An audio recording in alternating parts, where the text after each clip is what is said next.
Teenage Rebellion.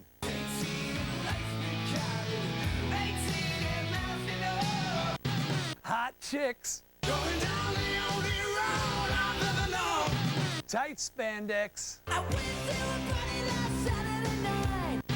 Leopard Prince. And music that revved you up.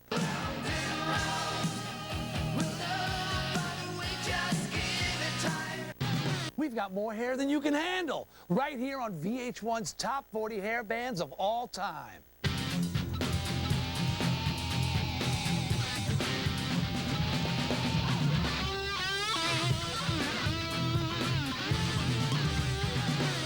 Hey, Dee Snider here on VH1's Top 40 Hair Bands of All Time, counting down to the highest hair, the most kick-ass outfits, and the best head-banging rock around. Got a lot of great bands coming your way, but first let's get caught up with who's hit the countdown so far.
All right, now that you know where we've been, let's get moving towards the #1 hair band on the countdown. And the closer we get, the more outlandish the bands, the images, and the lyrics get. Look, in the 80s, we tried not to take things too seriously. We were just having a good time. Everyone was having a blast, including the Scorpions. With their fist-pumping anthems, huge stage shows, and token beauties dressed like cat women, they took the metal world by storm. The Scorpions staged a German invasion in the early 80s, and although they were a little light on top, the band more than compensated with sexy video vixens, controversial album covers, and innuendo-laced rock. Throughout their 30-year career, the band has produced over 20 albums, selling over 20 million copies worldwide. The Scorpions come in at number 20 on our list of top 40 hair bands of all time. Hi, I'm Klaus Meine, and we are the Scorpions! Everybody likes to make fun of Klaus's accent and how he talks to the crowd. Hello, London. It's so good to see you tonight. Rock You Like a Hurricane was the Scorpions' breakthrough hit, kicking off the MTV era and providing a video blueprint for hair bands to come. Here I am, rock you like a hurricane. It was a pretty wide scene, you know. There were like a couple hundred of girls that were painted all over their body. We was in the days where video started. Nobody else did it before, and I think that was a good thing. Music and great drive and craziness, and that's what the song is all about. The Scorpions' biggest hit came in 1990 with Wind of Change, a monster ballad that went to #4 on the Billboard pop charts. The next year, the song became a political anthem when the Berlin Wall came crashing down. If the song becomes a very special song with a special meaning, then that's the best. 3 decades after forming, the band is still touring and recording new material. They've even classed up their classics with the help of the Berlin Philharmonic. rock band like the Scorpions playing together with a classical legend, the Berlin Philharmonic Orchestra, was for us very exciting to record them and work with this orchestra, this symphonic field.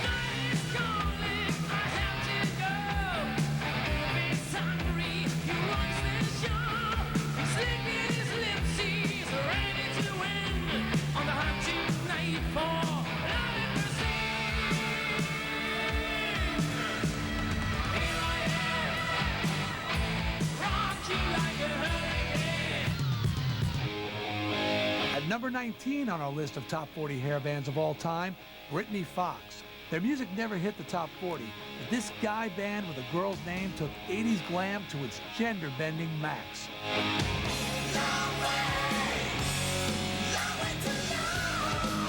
I just remember getting this demo from Britny Fox and really having to look at it a couple times to see if there were girls in the band. We all learned how to do our own makeup and all that stuff. I used to get mad at my girlfriend because I could do my face and hair and shave too, and beat her by about 10 minutes. The first video from the band's 1988 self-titled debut was Girl School, an homage to Catholic school girls that became a hair metal classic.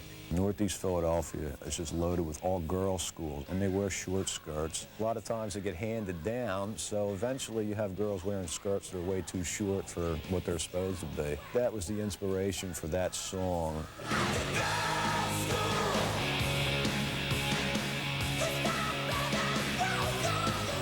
Here's girls breaking out. Sexy girl sitting in class, teacher all metal ruler, you will not like rock and roll. By the end of the video, the teacher is just as much part of the party as the girls. The video's naughty gimmick made that song Britney's biggest hit, and 10 years later, it just might have influenced another Britney. Girls' School Video was almost a precursor to Britney Spears because it was definitely a Catholic schoolgirl type of vibe going on. Back then we had Britny Fox, now you have Britney Spears. Really wasn't that big a difference. Just real sexy, it was hair, it was image, and it was disposable pop music. Our first singer, he claimed some kind of Welsh ancestry, hence the name Britny Fox. It tied in nicely with the look and the ruffles and all that stuff. They were almost like the Napoleons of hard rock. They were very dressed up. And it got us noticed. Had we come out looking like nothing, we probably would have never got a deal. Today, the band's still rocking out on the road, and they have absolutely no regrets. Excess was the name of the game back then. It was a perfect time to be the rock star. It's like it's ancient Rome and you're Caligula.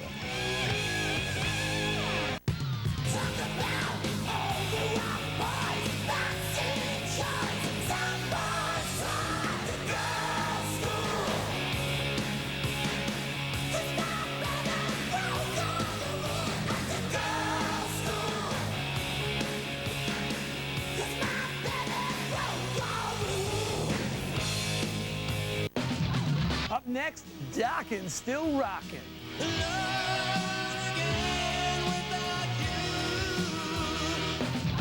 Great White's the poster boys of excess.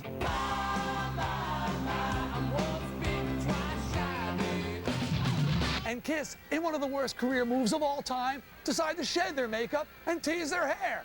It was a renaissance or resurgence of a brand new band called Kiss. Only on VH1's top 40 hair bands of all time.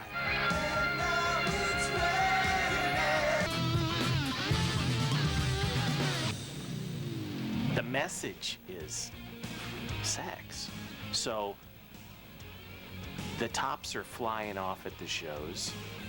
The tour buses have lines around them like the ice cream truck on a hot summer day waiting for a fudgesicle. hitting the teens here on VH1's Top 40 Hair Bands of All Time, and the rock just doesn't stop. And while the hair bands were taking over the world, the girls were following them. The groupie scene hit its peak in the 80s. Not even Led Zeppelin could top the amount of sleaze, raunch, nasty and crazy sex stories that abounded amongst the successful hair bands. Now, I think Led Zeppelin might disagree with that, but don't look at me. I've been married 24 years. I didn't do that by climbing into the hot tub with old Axl. Ha ha! Oh well. And of course, Kiss were the ones who put the X in sex. We talk about groupies. It's fun. It's what makes road life exciting for me. In fact, the musical genre that I deal with is called rock and roll. And what that means, it comes from an old Leadbelly song called Let Me Rock and Roll You All Night Long. Is a guy trying to convince a girl to spend the night and not to watch television either. Dude, from the stories I've heard, I don't even think Kiss owned a television. And they got the groupies with or without the makeup. Word is, Gene has photos of every chick he's ever been with. And you can buy those photos on kissonline.com for only $50 a piece, right now on auction. At number 18 on our list of top 40 hair bands of all time, the hottest band in the world, Kiss. The Brooklyn band started out in the 70s as painted-up comic book rock stars, but with the release of their 1983 album, Lick It Up, Kiss wiped off the makeup and hopped on the hair metal bandwagon. Gene traded in his trademark bun for a blowout perm, and Paul let it loose from his head down to his stomach. Kiss is still Kiss. Same sort of energy and drive and commitment to doing everything short of killing ourselves to give people the best show in the world. They were the innovators of the whole scene. They didn't follow it, and unfortunately, when the makeup came off, it made them look more like followers than the leaders that they actually were.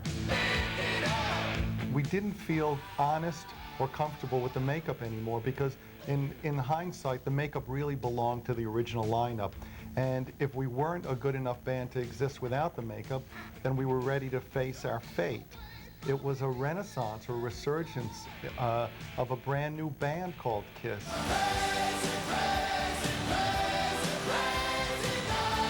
The makeup never had anything to do with the bombs or the doing splits or whatever we were doing on stage comes from us. I mean, taking the makeup off doesn't change how we feel. I mean, we're the same people. And they were still big sellers, releasing 3 platinum albums and scoring big video hits with Tears Are Falling and Heaven's on Fire.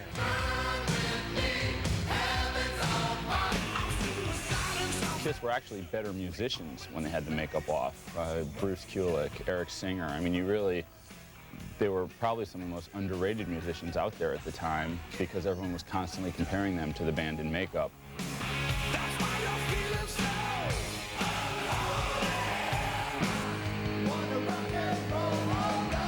3 decades and 75 million in sales later, Kiss launched a mega tour that they swore would be their last, packing stadiums around the globe.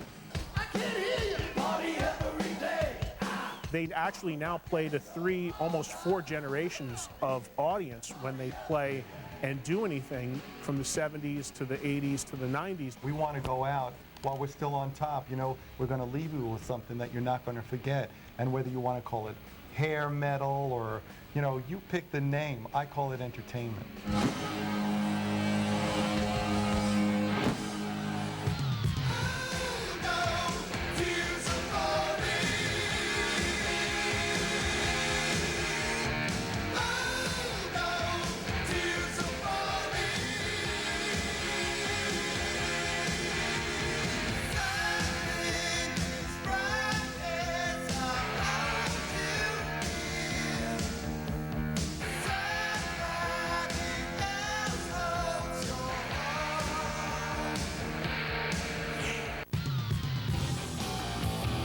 Number 17 on our list of top 40 hair bands of all time, Skid Row. The band's first 2 albums took the country by storm, selling over 6 million copies and introducing America to the good looks and badass attitude of lead singer Sebastian Bach.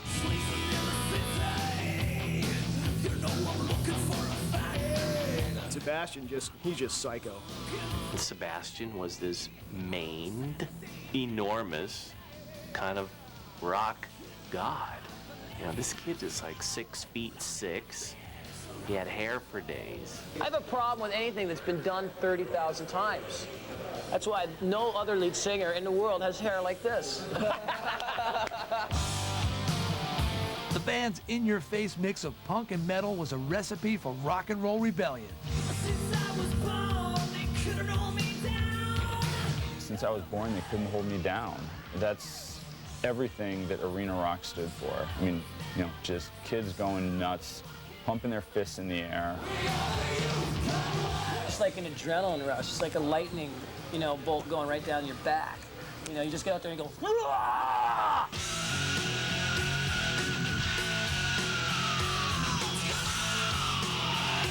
Of course, Sebastian's off-the-hook persona wasn't the only thing that caught people's attention.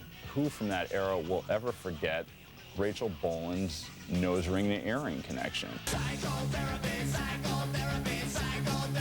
The band never catered to mainstream expectation. If you allow yourself to become a slave to what people expect, then what's the fun? You know, that's not what rock and roll's about. Skid Row had this unbelievable looking front man and wrote really strong songs. There was no gimmick to Skid Row. The people that like Skid Row respect us for being like honest about everything, you know, and playing music that is honest and, you know, not a big scam or a big front.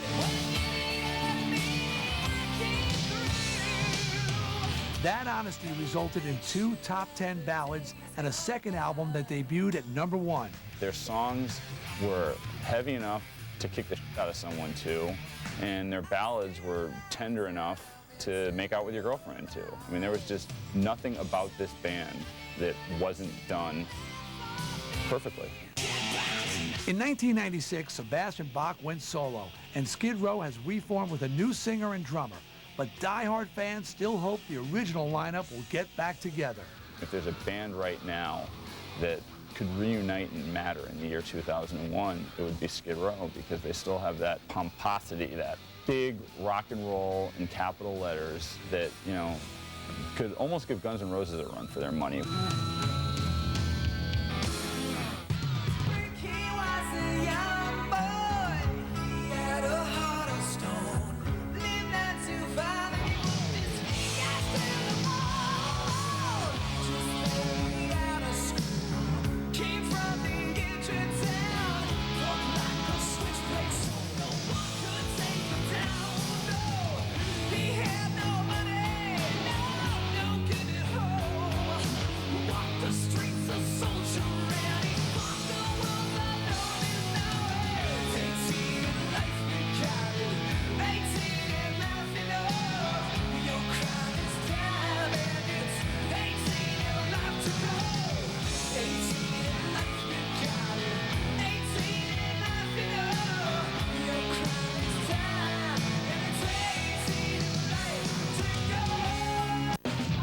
Coming up, Ratt makes you dizzy.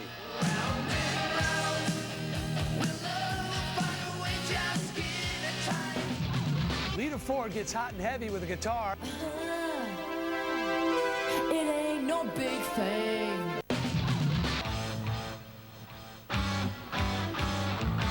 And White Lion gets experimental.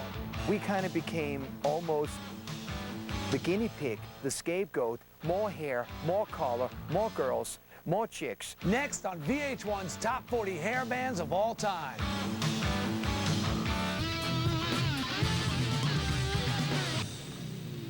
I was sitting out on the bus with Jack Russell, and he looks out the window of the bus, and there's like 5 or 6 girls just standing there. And he goes, "Bud, it's time for a little pregame show."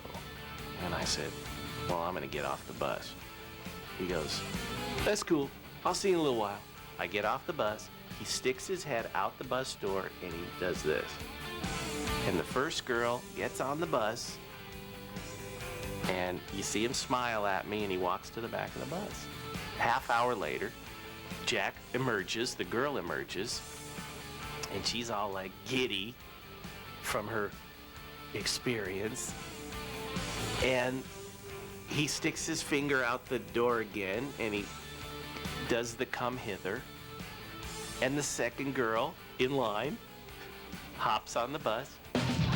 Getting pretty hairy with our countdown here. The Aquanet residue is building up. Lots more great music and wild outfits and crazy antics on the way. Now, part of the whole mystique of the hairband era was the sex, drugs, and rock and roll. And believe me, there was plenty of reckless abandon to be had. You looking at me? I was clean and sober, for God's sakes. Anyway, Great White's next, and as you heard from Lon, there was plenty of action happening off stage. They were notorious for their excessive behavior, and they're not afraid to tell all. Big dues, tight pants. Great White's image was strictly by the book, but the band's bluesy, Zeppelin-inspired sound scored more critical acclaim than most hair metal groups, and huge record sales too. They're number 16 on our list of top 40 hair bands of all time. Just great blues-based rock and roll. That's what Great White was. They reminded everybody what it meant to play the blues, but to play the blues with balls. They, like anyone, got sucked into the look and the image of the 80s. Hair techs, yes. Hair techs. Long hair, lots of makeup, tight pants. I think all of us probably own stock in Aquanet. I think the hair and the clothes all melded into that whole concept of excess. But style wasn't the only thing excessive about Great White. I was the poster child for excess. Are you kidding me? I've been arrested 53 times. I've been face down the dirt more times than I even like to remember. They ranged from, like, you know, urinating in a rose bush to fornicating with my girlfriend on my parents' roof. I mean, this is like weird stuff. You know, I'm up there, you know, having a good time. The cops fly over in a helicopter, right? My luck, right? But these bad boys were all business in the studio. Their cover of Ian Hunter's Once Bitten, Twice Shy hit number 5 in 1989 and earned them a Grammy nod for Best Hard Rock Performance.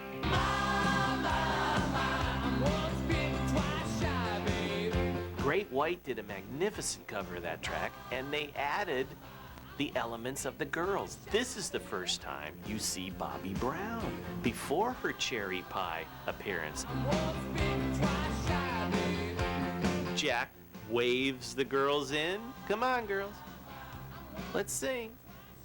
You're all gonna get nailed by the band after the shoot, no problem. These days, instead of fishing for women, Great White is fishing for marlin. Rock and roll is my life, but I live to fish. Oh, God. The band's still in the studio, too. They recorded a tribute to Led Zeppelin in 1999 and have updated their own classics for a new generation. We're still those young kids that, you know, want to go out and have fun and enjoy life and rock and roll. Be a rock star, you know, be famous. That's all I ever wanted. Some places more infamous than famous, but hey, I'll take what I can get.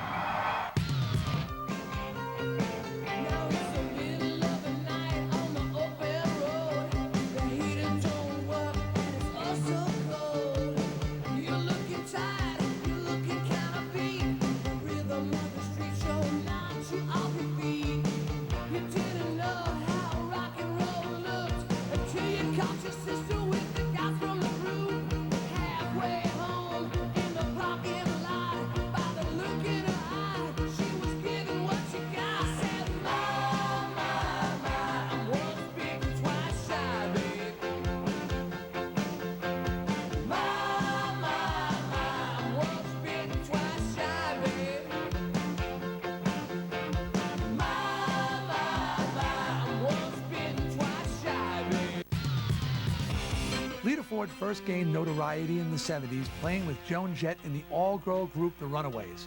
But in the 80s, Lita went solo. Her hair got bigger, her riffs got harder, and her clothes got tighter. Her videos are visual time capsules of sexy, leather-clad 80s fashion. But she wasn't all image. Her shredding guitar solos made her one of the great guitar goddesses in rock history. Lita Ford's number 15 on our list of top 40 hair bands of all time. I went to the party last Saturday night. I didn't get mad. I got in a fight. Lita Ford was as close to there being a female guitar hero as we've ever had. say female hair band, boom, Lita Ford. There were others, but they were all cheap imitations of Lita.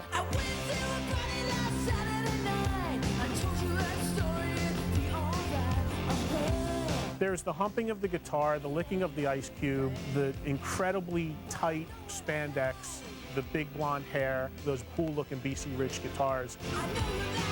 Oh, this is the goddess now singing. Pay attention to us. Our heart has been broken. You broke it. I like to see women that play, you know, the videos that have women in them that play the guitars, and women on the drums, and, you know, doing things instead of just shaking their skirts around. She was a real hero to a lot of women, and she turned on a lot of guys. When you have it all, and you've crossed over, what do you do for an encore? Baby, I get so scared inside and I don't really understand. And then she did the track with Ozzy, which was awesome. If I close my eyes forever, will all remain unchanged.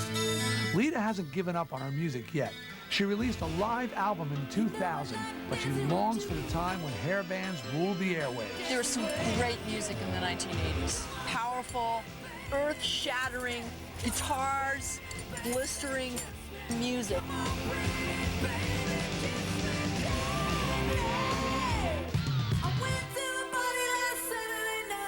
I didn't get mad, I got in a fight. It ain't no big thing. Late for my job and the traffic was bad. Had to borrow $10 from my old man.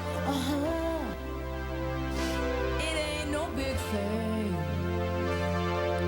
I went to a party last Saturday night. I told you that story, it'd be alright.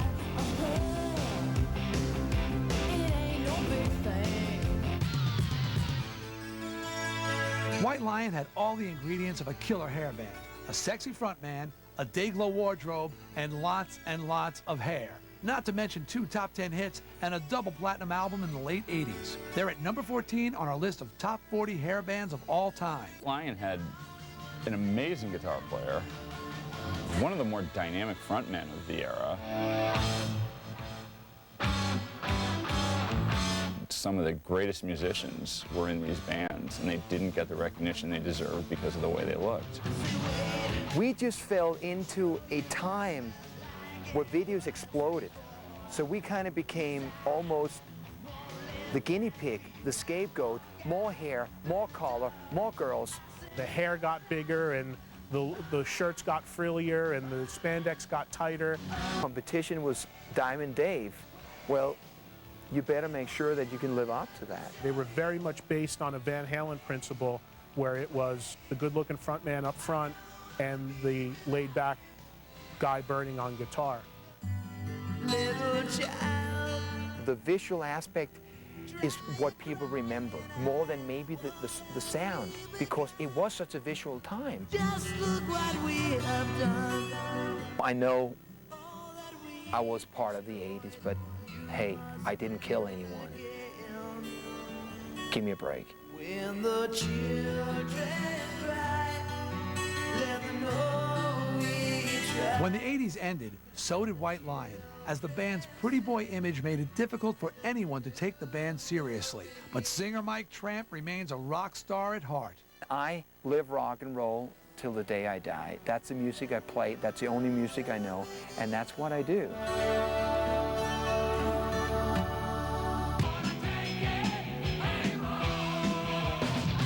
Whitesnake's Sex Kitten Tawny gets your engines fired up.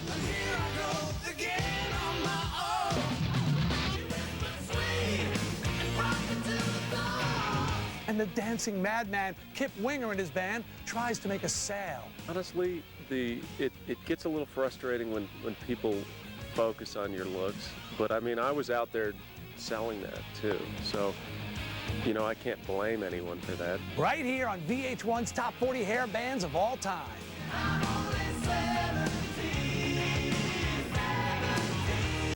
Are you Aerosmith's biggest fan? Go to VH1.com now and tell us why, and you just might win the Aerosmith Just Push Play contest. Win, and VH1 will send you and 20 friends to Hartford for the opening night of Aerosmith's World Tour. But they can't play a note until you introduce them. And no pressure, but we're going to show your little introduction live on VH1. After the show, you'll hang with the band backstage. When you get home, we'll turn your living room into an Aerosmith love den, complete with a kick-ass, state-of-the-art digital music and video system and furniture you'd never have the guts to buy on your own. So click VH1.com right now and prove you are the ultimate fan of America's greatest rock and roll band. Redden here on the top 40 hair bands of all time. Getting cheesier by the minute as we're shimmying into the pre-teens on our countdown. One of the most important musical elements for guaranteed hair band success was the guitar solo. 6-string shredding, stroking the axe, fondling the fretboard, jerking your gherkin, whatever you want to call it. Every guitarist had to have their moment in the spotlight. Now, from a lead singer's point of view, I love the guitar solo. Gave me a chance to get off stage and take a break while the guitar players musically masturbated for the crowd. Add a sex kitten to writhe around during the solos, and you couldn't go wrong with Whitesnake. At number 13 on our list of top 40 hair bands of all time, Whitesnake, led by lion-haired and always fashionable David Coverdale. For one hot second, they were one of the biggest bands in the rock universe. Their 1987 self-titled album shot straight to number 2 on the charts, sold over 10 million copies, and supplied the song of that summer.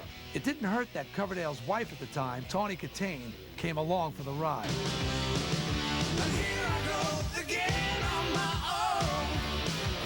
Tawny Katane came and got me, made me weak in the knees, made my blood turn to wine. It was a very heady experience. Their songs are really strong, and they have some images embedded in the popular culture that will never disappear. Mainly Tawny Katane writhing around on the hood of a car. Everybody knew her. I mean, she was a very powerful figure on MTV back then. During their MTV domination, Whitesnake never underestimated the importance of their own good looks. We feel that when the audience pays to come and see, you have to dress a little bit fancier than when they see you on the street, because you want to give them your money's worth, a little production, more hairspray. When they blew up, David Coverdale happened to have, bigger hair than anyone out there. I think at the end of the day, Whitesnake were just a rock and roll band that got unfortunately pigeonholed by a bad hairdressing decision. We had 3 levels of hairdo. We had lobby hair, which is you come down to the lobby, meet the fans, and sign autographs.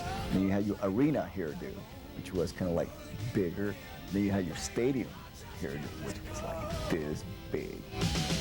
So give me all your love tonight. The band went their separate ways in the late 90s. The guys are all working on their own projects these days, including Coverdale, who's now rocking solo.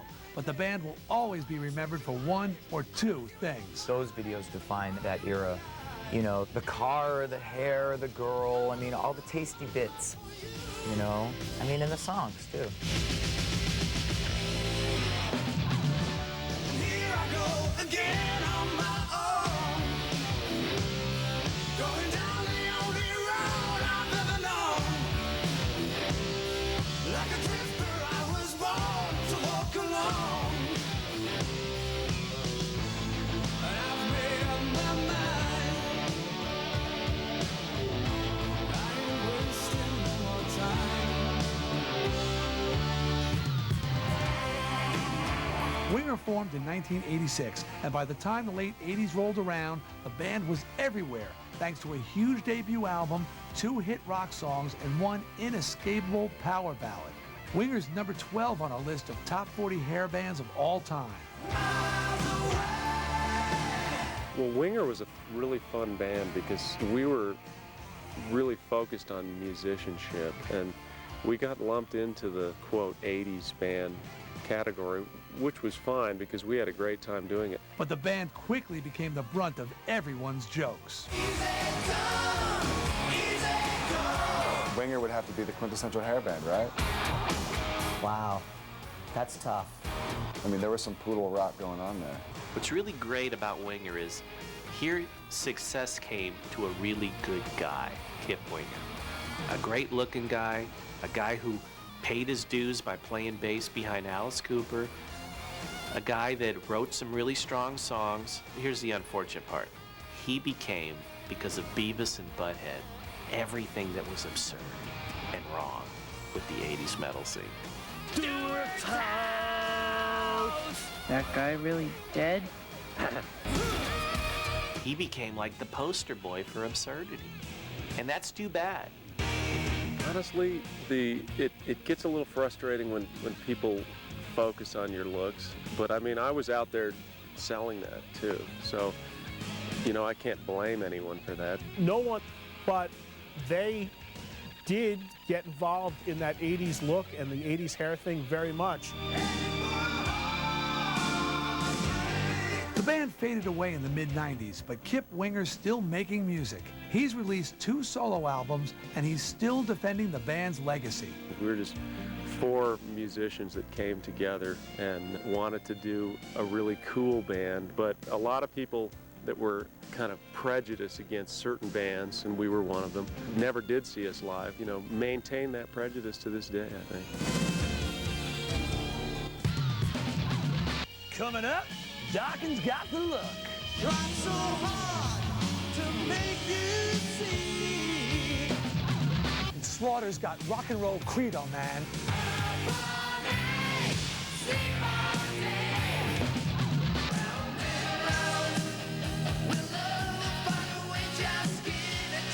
And Ratt's rodent frontman, Dig. Stephen Pearcy had that look where he almost, I think, was trying to be like a rat. He had the hair that was like a clump that hung over his face, where he was just kind of peeking out from under it. Next on Top 40 Hair Bands of All Time.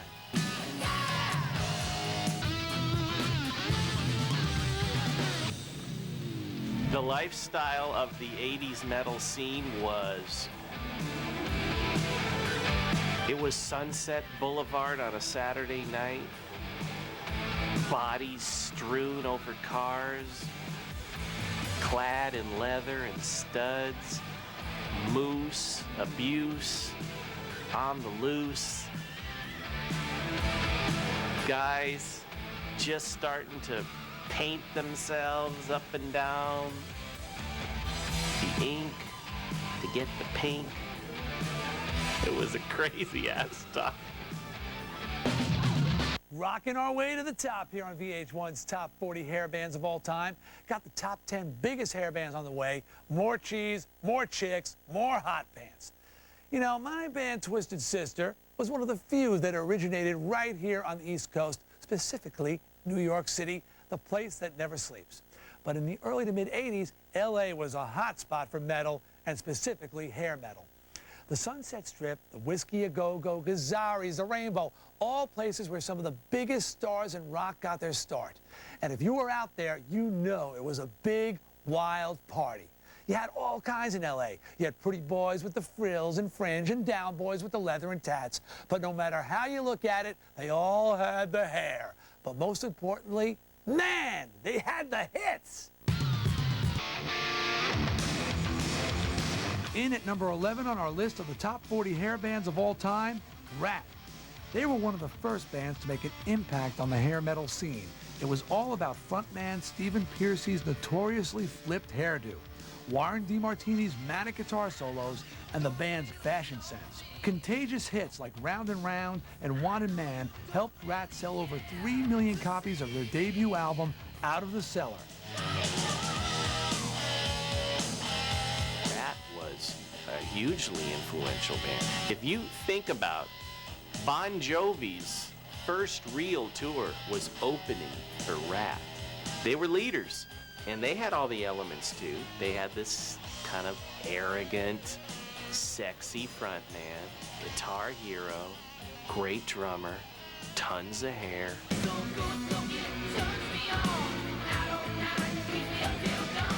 I remember meeting Steven Tyler in '84, and he looked at me and he was like, Ratt, right?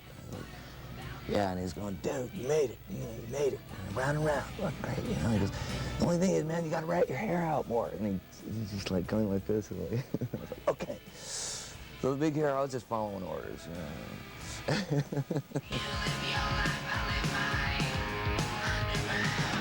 Stephen Pearcy had that look where he almost, I think, was trying to be like a Ratt.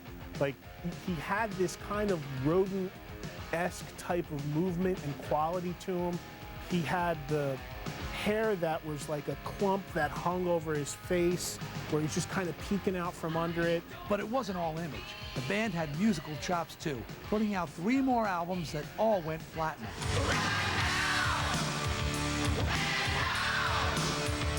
Ratt, to me, was always a musical band. You know, Warrant was an amazing guitar player, Bobby's an amazing drummer.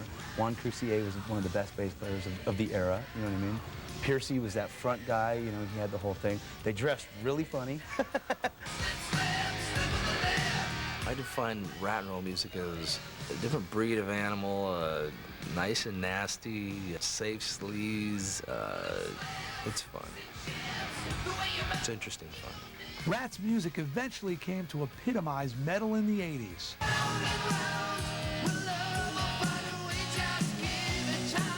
Round and Round would be a good example of a song that defined that sort of guitar-based rock. I think it's as good, honestly, today as it was back then, you know? These days, Ratt's lineup has changed, but their attitude hasn't. They're kicking as much ass today as they were in the 80s. I'm here for the run. I'm doing this till I'm 70, so. Round and round. You know, Ratt and roll for life, you know. It's a sentence, a good sentence, though.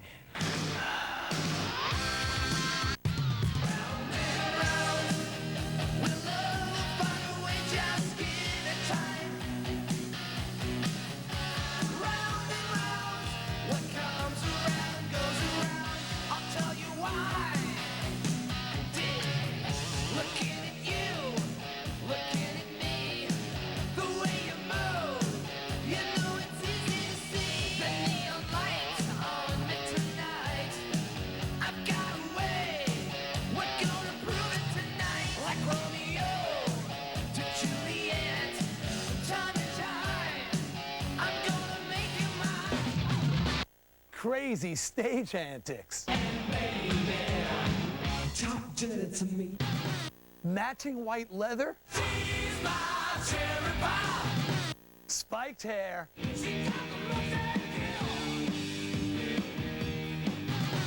Sliced threads.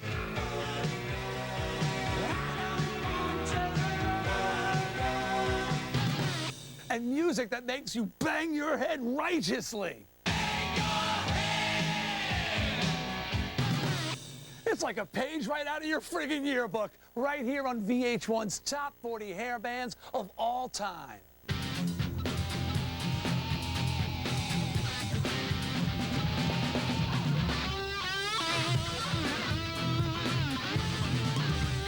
Ooh, ooh, ooh. Hey, Dee Snider here on VH1's Top 40 Hair Bands of All Time. Counting down to the hottest hair, most knocked-down, drag-out outfits, and most fist-pumping, chest-thumping, ass-shaking rock around. Heading into the top 10 hair bands on the countdown. Still got lots of great artists coming your way, but first let's get caught up with who's made the countdown so far. Rock and roll.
Only 10 more artists left. Think you know who's number one?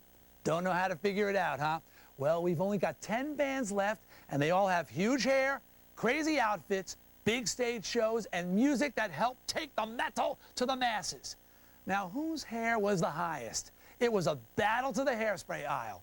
Now, I keep hearing about this Aquanet. Aquanet schmaqanet. I don't need no stinking Aquanet. I had the real deal, baby. That hair, every single bit. I invented big hair. I am Mr. Big Hair. But I digress. Let me tell you about Dokken.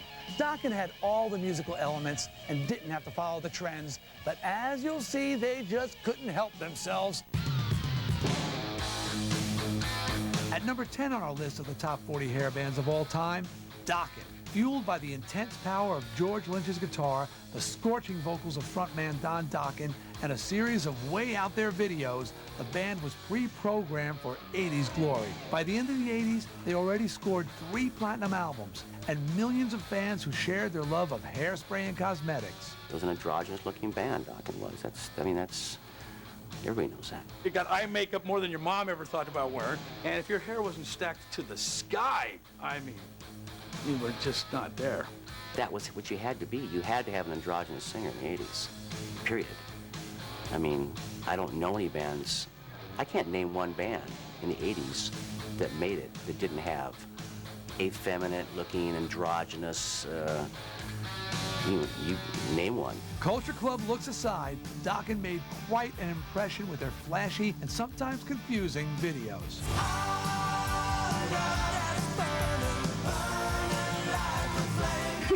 None of it made any sense.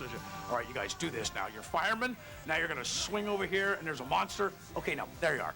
You know, and it's okay, that was great. You know, we loved it. I remember the video for Breaking the Change because that was pretty ridiculous in the set. I remember George Lynch being tied to the stone wall in handcuffs, and he luckily broke out of the chains just in time to get to the guitar neck to play the solo. Dokken achieved massive exposure in 1987 with Dream Warriors, the theme to the second sequel in the Nightmare on Elm Street series. The video even starred Freddy Krueger.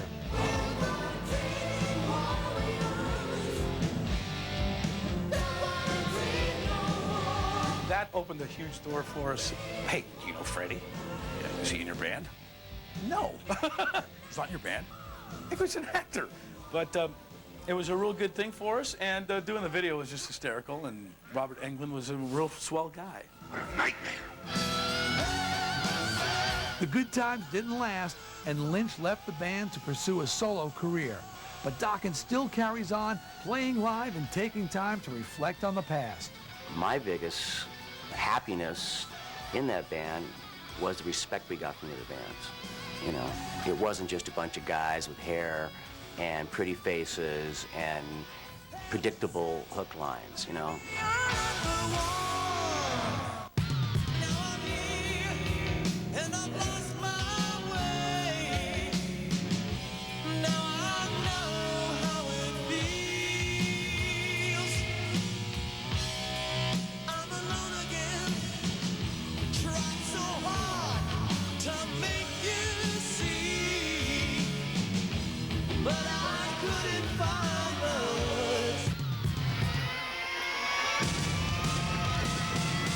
Slaughter got together in 1988 with one goal in mind, to be huge. The band's dreams came true in 1990 when their debut album, Stick It To Ya, went double platinum thanks to hits like Up All Night and Fly to the Angels. 2 years later, their second record, The Wildlife, hit the top 10 and sold over 1 million copies. Slaughter's number 9 on our list of the top 40 hair bands of all time. Up all night, sleep all day.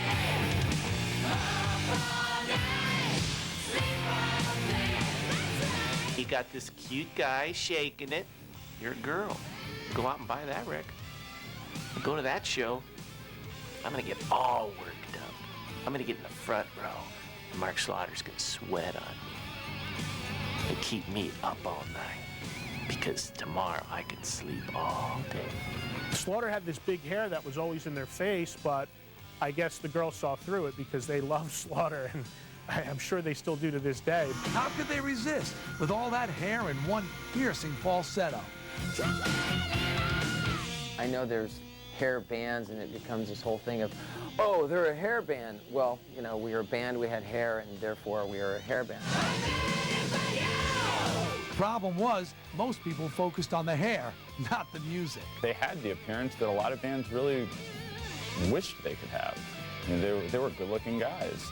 They also had the music to back up their sales, and I think that was something that got overlooked by a lot of people. I think that the 80s and the whole rock and the hair was one thing, but it was still about the songs. It was still about what was in your heart.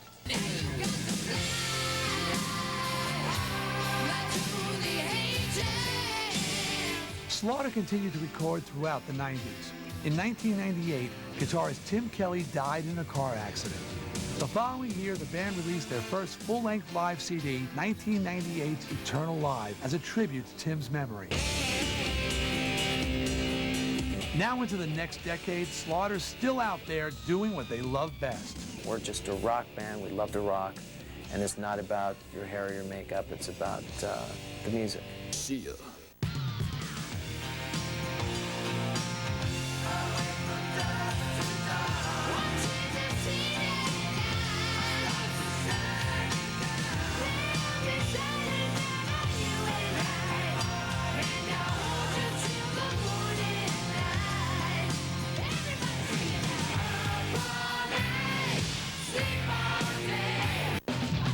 Up next, Quiet Riot will drive you mad.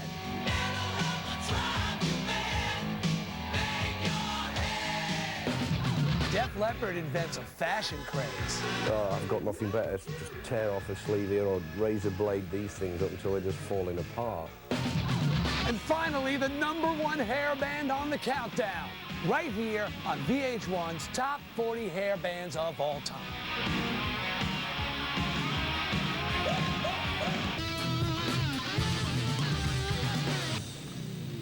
There really was no consciousness to this whole era. I mean, there are individual circumstances where bands were really conscious of the music they were writing and how they were touching their fans. And you know, those are the bands that are around now in 2001. Those are the bands like Bon Jovi and Def Leppard, who you can still go to an arena and see. But where are the others? Top 40 hair bands of all time, breaking out and busting loose as we approach the #1 hair band on our countdown. Now, Def Leppard were the kings of fashion in the 80s. Ripped t-shirts, sliced up jeans, and fringe all over. But sometimes when you're that fashionably conscious, you lose consciousness of everything else. My bollocks fell out once. I was playing the acoustic, can you remember that? Oh, yeah. I had no idea I had these jeans on. I think it was in the 80s or something. We were playing the round in Canada. You sure they weren't shorts? No, I remember, I distinctly remember, and there's all these people pointing at me, and I looked down, and there's just, my jeans are just ripped, like, all the way there, and they was just hanging out, and I had no idea, and the rest of the night, I'm like, wow, I'm really self-conscious, you know, crossing my legs and all that. It's kind of cool. That same thing happened to my guitarist, J.J. French. His velvet pants split open, his sack dropped out like an egg yolk. It looked like a mini speed bag hanging out there. From that day forward, I wore tights underneath my spandex pants, I swear. Well, Def Leppard was known not only for their fashion, their music and stage shows provided fans with full-on assault of the senses.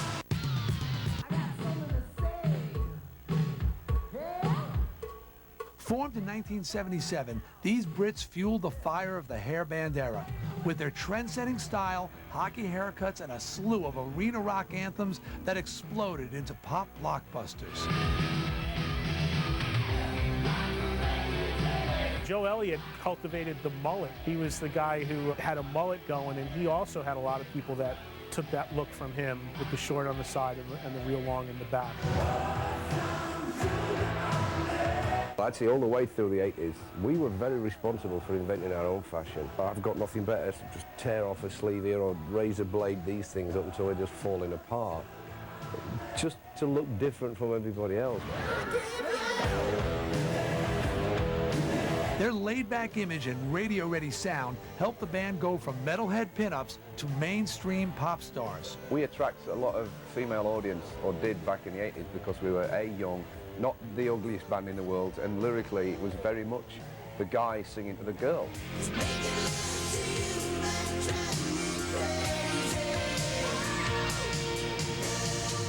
The band's seminal albums, Pyromania and Hysteria, sold over 21 million copies, securing Def Leppard's place as one of the biggest bands of the 80s. There are so many albums that come out that just changed the face of rock and roll. And I think that Pyromania was one of those albums that came out and did that. It was a very well-produced album, but at the same time, it still had all the rough, raw, pop, energy, rock, wonderful songs. Radio played the crap out of it. I mean, who didn't love Pyromania? Def Leppard made some of the finest metal records. When you heard a Def Leppard record, it was so perfect. There was not one minute moment that wasn't taken care of on that record. Still together after 24 years in the biz, the band survived countless trends and continues to be a driving force in rock. There's plenty of time for us to become hip again. We don't give up on the first time we get sand kicked in our face, go running off to mummy. We just turn around and kick it back and say, up yours, and get on with it and come back stronger.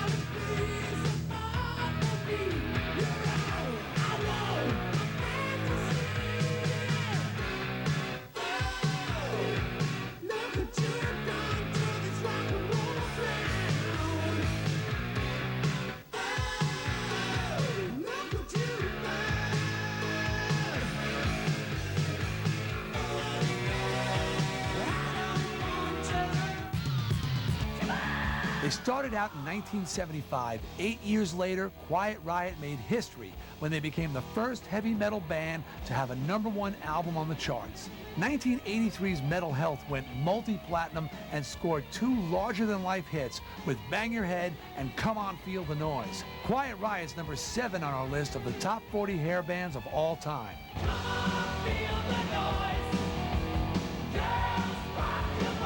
Quiet Riot is the first band to ever have a heavy metal record go to #1 on the Billboard charts, and probably the band to go away as quick as that album showed up. Turns out the band's ride to the top was anything but smooth. The record company, the producer, they wanted us to do a certain kind of record, and it was fought all the way. They wanted to change the name of the band. They wanted to change the look of the album, the look of the band. They wanted us to get haircuts. But the band refused, and their luscious locks went down in the Hair Metal Hall of Fame. I tend to always remember Frankie with the big mane of black hair, and I think he had the skull and crossbones on his t-shirt. For me, it was standard Italian poodle hair. You find any New York Italian, he's got black curly hair, and if you layer it and put bangs on it, it's a poodle. Rhinestone collar or not, it is a poodle.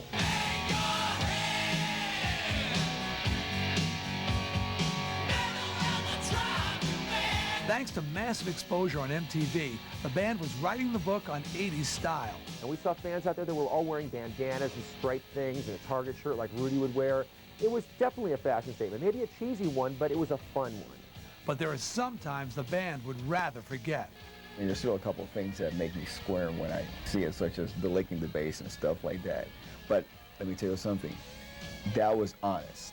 I did it because I couldn't help myself. In 1988, the lineup that made Quiet Riot famous went their separate ways. But 9 years later, they were back to making noise and banging heads. They're still doing all the trademark stuff, and that's what they should be doing because they're Quiet Riot and that's what they're known for, and there's nothing wrong with that.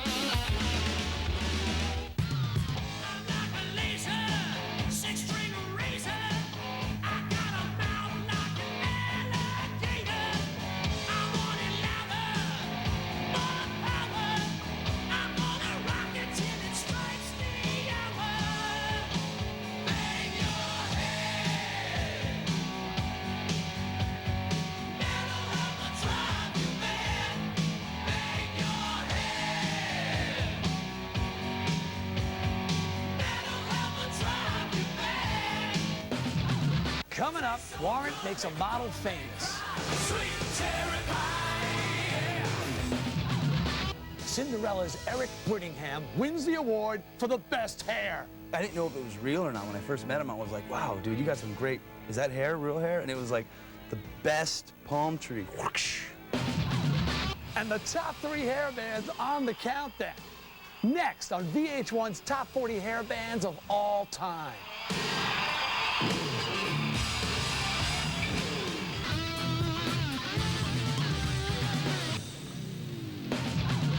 Top 40 hair bands of all time.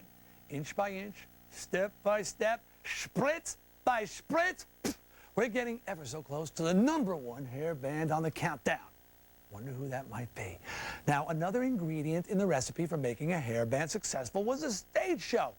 Alice Cooper and Kiss kicked the whole thing off. The 80s bands took the ball and ran with it. The fans wanted a show that was larger than life. They wanted every dollar they spent on that ticket in the show. You spent $15 on a ticket, you got $15.25 worth of show. Big lights, lasers, huge mascots lumbering around the stage, lots of crazy antics, guitar twirling, you name it, picks exploding. Fans made sure you got the best bang for your buck. With synchronized headbanging, matching outfits, and glitzy light shows, Warrant was one band that did not disappoint, unless you weren't a Warrant fan.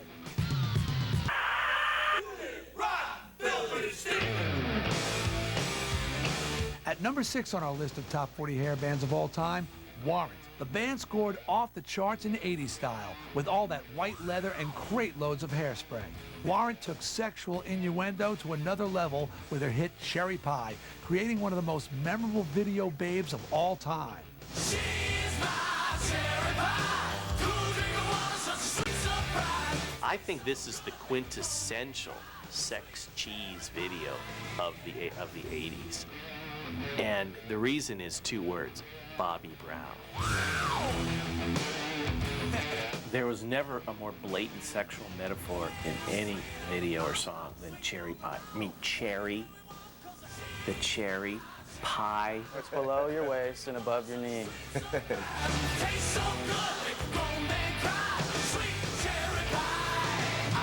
It is as brilliant as sleaze has ever been. Warrant didn't have to rely on buxom babes to be a successful hair band. Lead singer Janie Lane's Baby Blues also helped shoot the band's hit power ballad Heaven straight to #2 on the Billboard pop charts. Got a picture of your house, and you're standing by the door. I don't think there's anybody that can think of Warrant and not think of the video for Heaven with them in their white suits.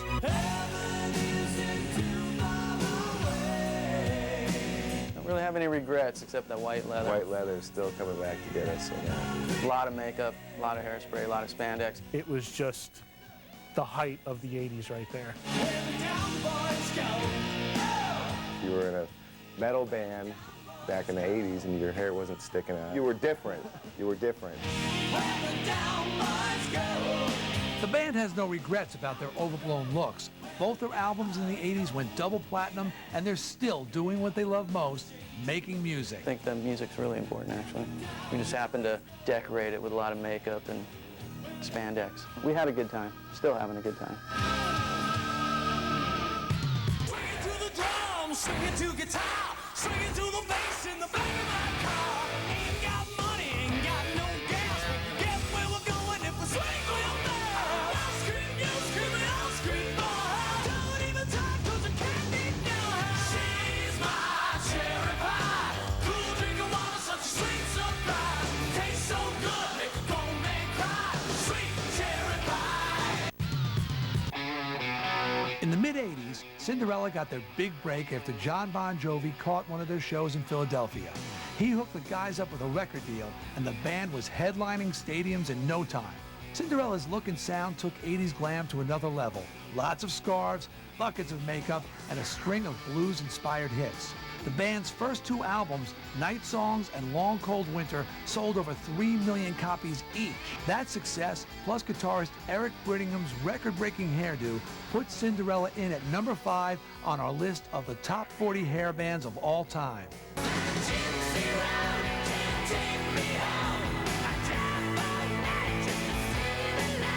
Eric had that, like, I didn't know if it was real or not. When I first met him, I was like, wow, dude, you got some great, is that hair, real hair? And it was like the best palm tree. Whoosh. Eric Brittingham always had great hair. They were a great band, man, you know, and they still are. Cinderella was theatrical, to say the least. They were glam to the hilt with a lot of scarves and colorful spandex and headbands and all sorts of stuff. I think Tom Kiefer was always trying to go for a little bit of a Steven Tyler thing.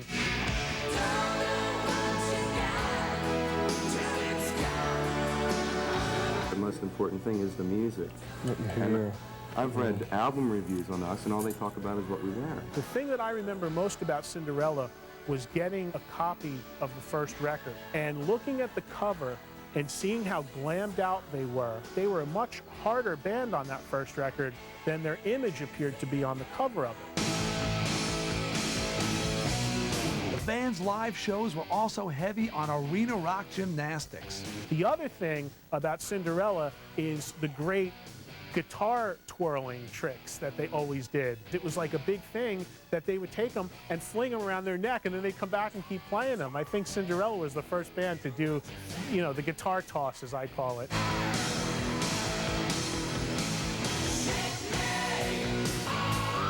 During their 80s heyday, Cinderella got their biggest kicks on the road. The rock and roll lifestyle to me is being on tour and playing gigs. Cinderella's still living that lifestyle today, touring with Poison in 2000 and basking in their status as one of the greatest hair bands of all time.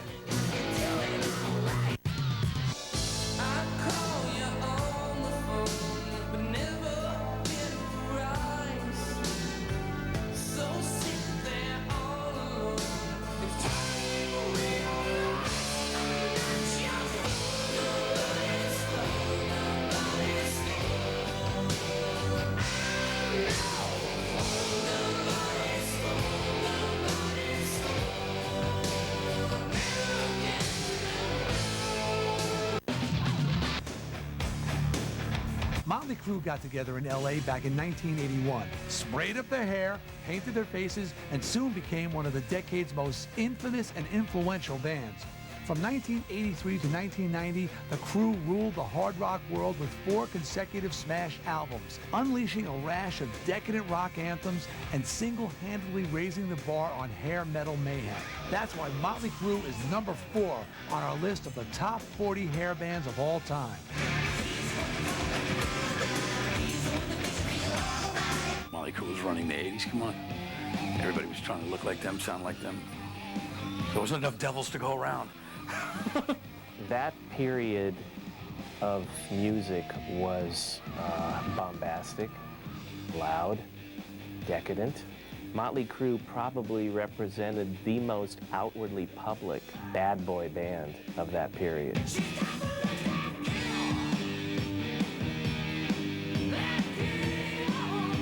Well, I am as wild as everyone might think I am. There were nights with parties with women, underage women, using some very bizarre articles and items.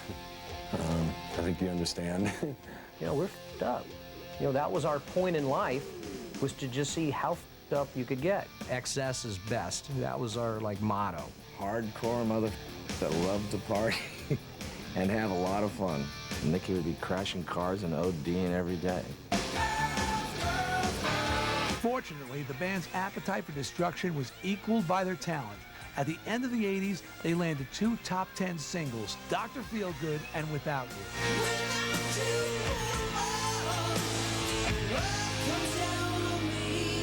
We just wanted to play good, you know, hard rock music, and something new and innovative and fresh. And I think we captured that pretty well. I missed Motley Crue completely when they were actually making records. I had no interest in hair bands. I just thought it was all kind of distasteful. And then just about 3 or 4 years ago, I went and bought Shout at the Devil and just fell in love with it. In 1999, drummer Tommy Lee split after 19 years to form his own band, Methods of Mayhem.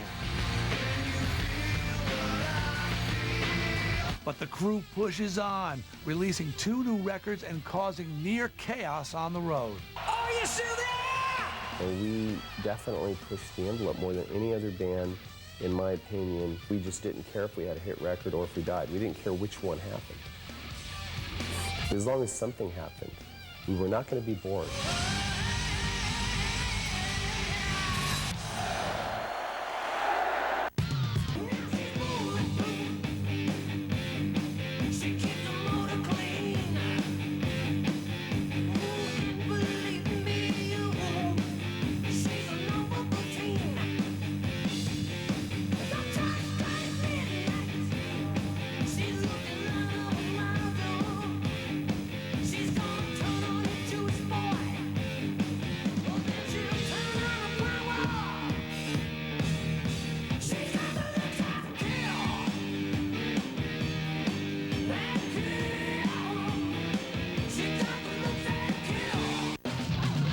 Up next, the kings and maybe the queens of the countdown. It's the top 3 hair bands. Only here on VH1's Top 40 Hair Bands of All Time.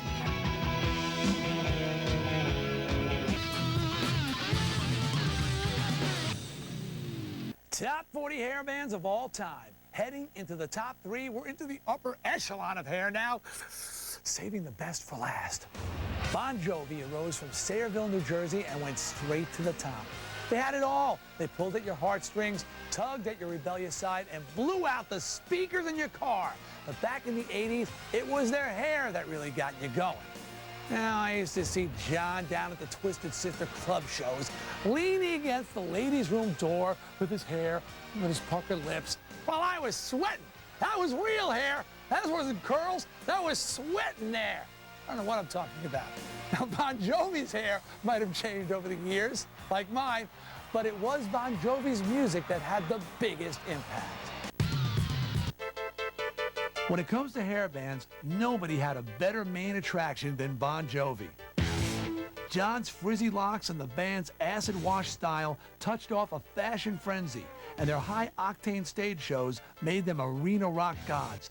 These Jersey boys ruled the 80s, selling over 25 million albums, scoring 5 #1 hits in 5 years, and becoming one of the biggest bands in the world. Big enough to make them #3 on our list of top 40 hair bands of all time. On the street where you live, girls talk about the social lives. The biggest rock star from the 80s, I think, would have to unquestionably be Bon Jovi. They had so many songs that were commercially oriented, really big hooks, sold a lot of records.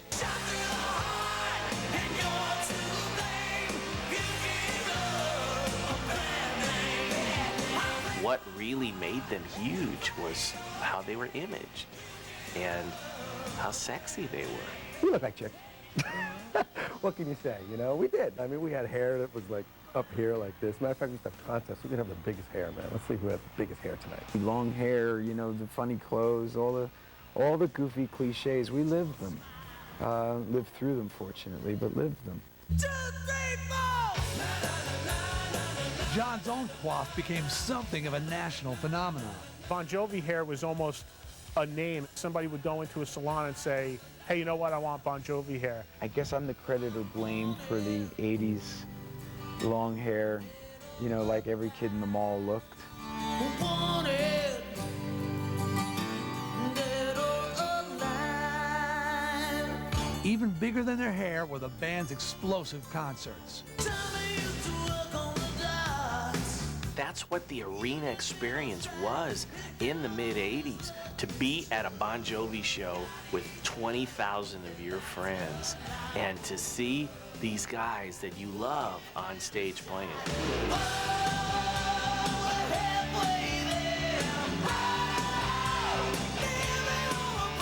In the 90s, Bon Jovi cut their hair and toned down their image, but they're still going strong, playing to sold-out crowds around the world. It's my life, it's now or never. The next time Bon Jovi comes to town, that's the show I'm going to take you to see. Because some of it survives, while most of it is just compost for the garden of rock and roll. It's my life.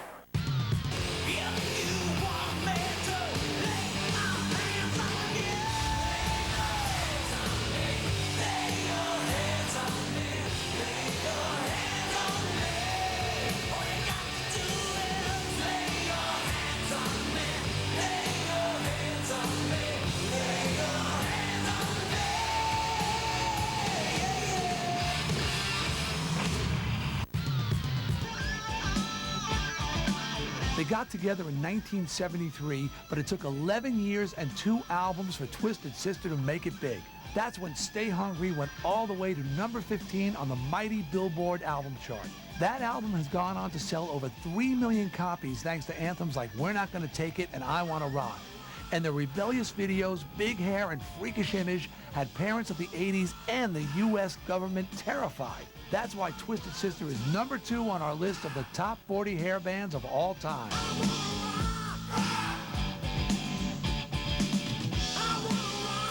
Dee was like a drag queen, and it was so makeup and glammy, but their music was tough as nails. Twisted Sister was the only band that could wear makeup and be tough. You know what I mean? Those guys were a ton of fun, and Dee Snider kick your ass. Even though he looks like Mae West on acid. No band dominated videos like Twisted Sister. If you didn't like the music, you still could enjoy the content of the video. It was funny.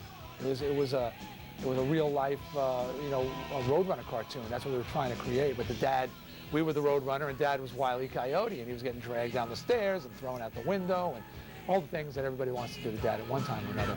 I'm sure my kid wants to do to me.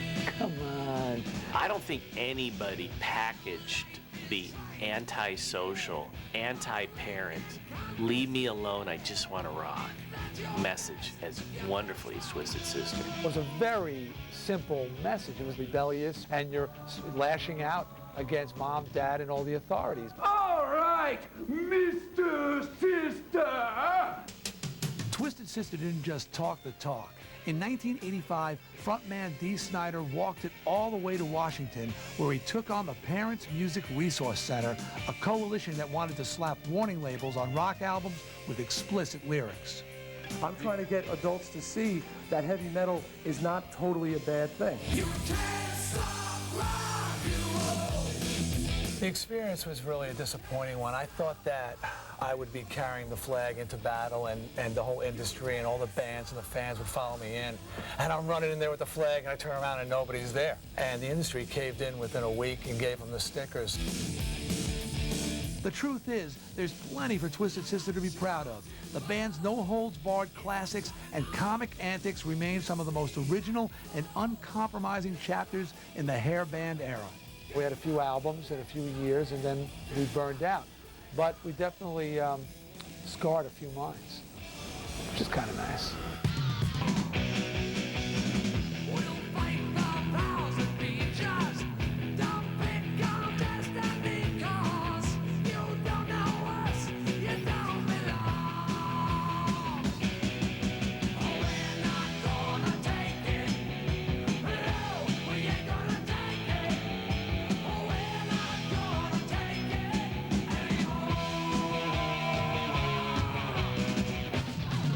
Coming up, who's the main attraction? Get it? M-A-N-E, main.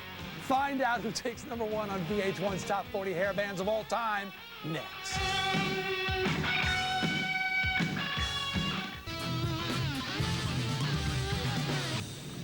It was really the last era of the rock star. It was the last era of when musicians were kind of happy to be rock stars. The arena show, the dressing up, everything that went with it. Top 40 hair bands of all time. This is the moment you've all been waiting for. Time for the unveiling of the #1 band on our countdown. Now, I'd like to say that I don't mind being bumped from the #1 spot for this band, but I can't. They used to come see my band in the bars. I was their inspiration. I was robbed. All right, maybe I wasn't robbed, but they had it all. They took it to the nth degree. The drugs, the sex, the alcohol, the partying, till they got dragged off the stage, the crazy guitar solos on their backs, the synchronized jamming, drum solos that made you dizzy, groupies galore, hair that just wouldn't quit, the sleazy outfits, bright lights, bright colors, fireworks on stage, and most of all, hot-looking band members. Oh, yeah, that's what I wanted. It made all the girls scream. It was like nothing we had ever seen before and probably will never see again. The decade of decadence was all about excess, and our #1 hair band carried the flag proudly. Ready to find out who it is? In 1986, Poison released their debut album, Look What the Cat Dragged In, and quickly became the undisputed kings of hair metal. During their 5-year reign, no other band raised more hell, dressed more outrageously, or racked up more chart-topping headbangers than this LA-based foursome. In a decade ruled by power ballads, party anthems, and teased-up hairdos, Cece, Bobby, Ricky, and Brett delivered it all, bigger and better than anyone. That's why Poison is #1 on our list of the top 40 hair bands of all time. Ain't looking for nothing but a good time, and it don't get better than this. You have to understand, the 80s were reflecting a time where there was excess. Whether it was the way you looked, whether it was the way you lived your life, more was better. Poison took what we did 10 steps further. They have the whole spirit of rock and roll thing with the big entertaining look, you know? Poison is a Halloween party on the 4th of July. I'm not sure if it's possible to get your hair any bigger than mine is. Aquanet, because of us, Aquanet became synonymous with great-looking hair.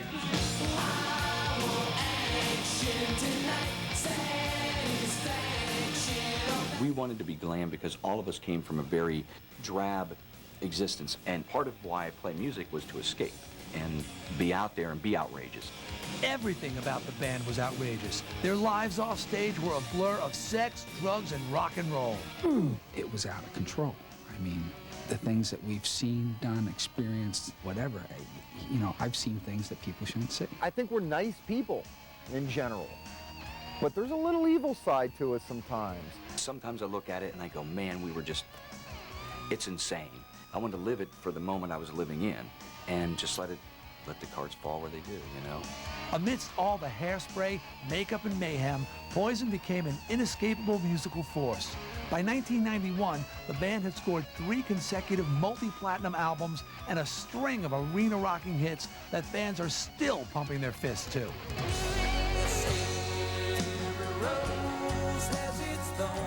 The band got together for a sold-out reunion tour in 1999. The following year, they released the live album Power to the People. And Cece's working with a second band called Samantha 7. I think the ingredients that help make Poison successful is the fact that the chemistry between Cece and Bobby and Ricky and myself works. And I'm not saying we don't all have different ideas and different things we do, but when we get together and we go out there, it works. I think we were doing exactly what we wanted to do. We were having a blast. The one thing that I still have is my hair. Considering everything I've done. Look, two-tone now, everything. I'm trying to be hip. Look at me, I'm hip! Hey girls, look, I'm hip and young, look! I'm skinny, but nothing more to say.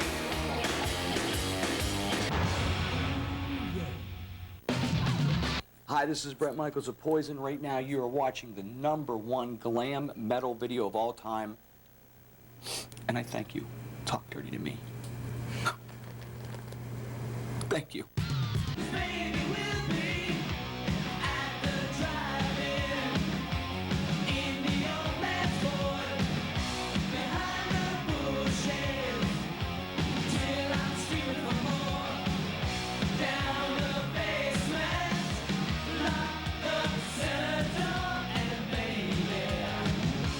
Did it to me. CC, pick up that guitar and I'm time to read you.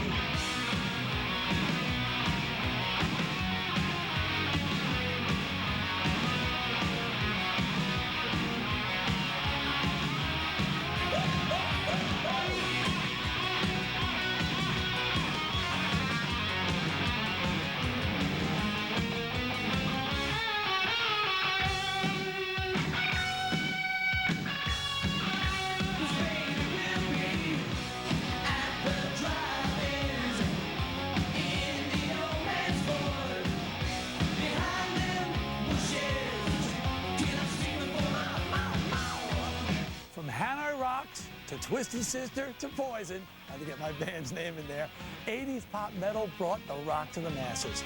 The era brings back bittersweet memories. Looking back, it's like a stroll down memory lane. You may laugh at the cheese, but we know you got a leather jacket, ripped jeans, and some fringe collecting dust in your closet. The songs became soundtracks to your life.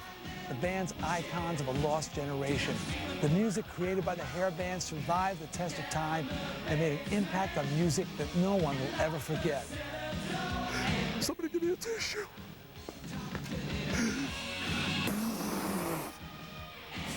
Whether it was the hair, or the clothing, or the music, the decade of the hair band became larger than life. I'm Dee Snider. It's been great doing this with you, and for the record, I know I got a mullet. I brought in the big hair in the 80s. I'm bringing in the mullet in the 2000s.